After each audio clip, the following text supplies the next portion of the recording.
Good morning, school. Welcome to today's reflection section.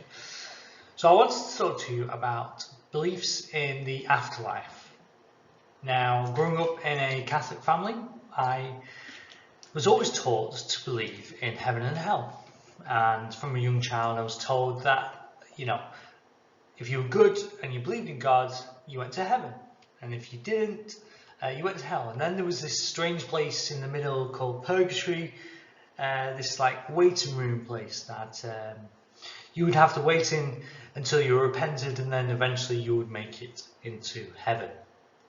Now, in philosophy, we read the work of a man called René Descartes, who believed in dualism, that you have a physical body, but then you also have a soul or the mind, which is separate to the physical body. And one of his famous quotes is, "I think, therefore I am," meaning that I know that my mind exists because I can think, although I don't know whether my body exists. That is separate to the mind. Now, if we opened up a human body, I don't think there is a scientist alive or anyone who has ever found where the soul exists, whether we have a soul or not. It cannot be found within the human body. And this brings up many questions. And a lot of people ask similar questions. Well, where is the mind? Or where is the conscience? Or what is conscience? And then this leads to something in philosophy that we call the hard problem of consciousness.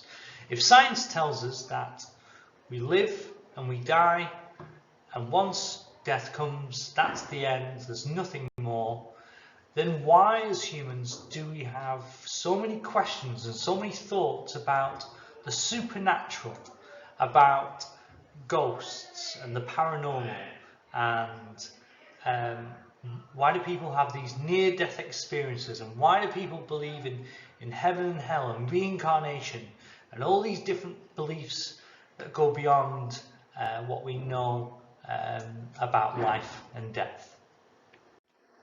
Now, from a young age, were you particularly academic? Were you particularly good at music? Were you able to read or write from a very young age? Do you have any birthmarks, any marks or scars that you've had all your life? Well, if you do, or if you did, then possibly, just possibly, this may be the result of reincarnation. The idea that we don't just have one life, we have many lives. And it's this constant cycle that we are in. When we die, our soul simply transfers into another body, and then we are reborn. The idea of rebirth. Now, two professors, Dr. Jim Tucker on the left and Dr. Ian Stevenson on the right, between them have over 80 years of experience in looking at reincarnation, studying reincarnation. Dr. Ian Stevenson on the right actually studied over 3,000 cases of children who believe they have been reincarnated and can remember their past lives. And what he said was that as we get older, what happens is we forget our previous life. When we reach the age of 5, 6, 7 years of age, we can no longer remember our previous lives because our memories of this current life have become clouded, and we're too busy in this life, basically. Now, some examples for you. Mozart, the great composer, I'm sure many of you have heard of.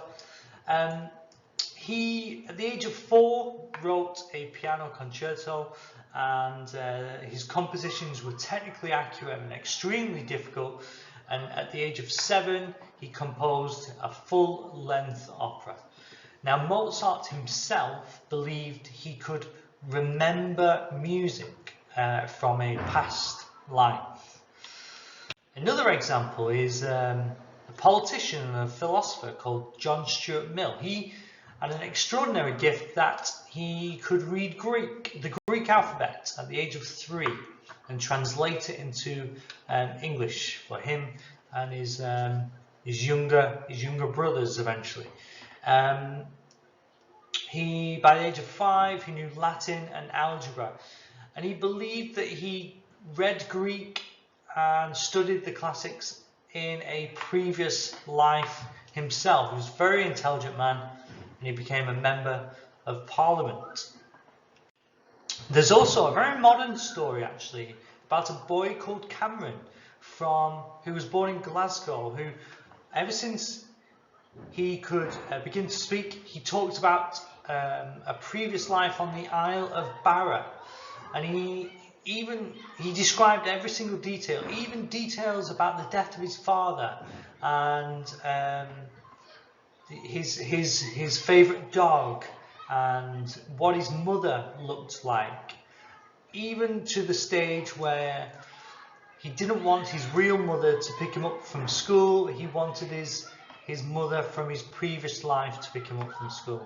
And if any of you are interested in this type of thing, this topic, on YouTube there's a documentary about this boy, and it's called The Boy Who Lived Before.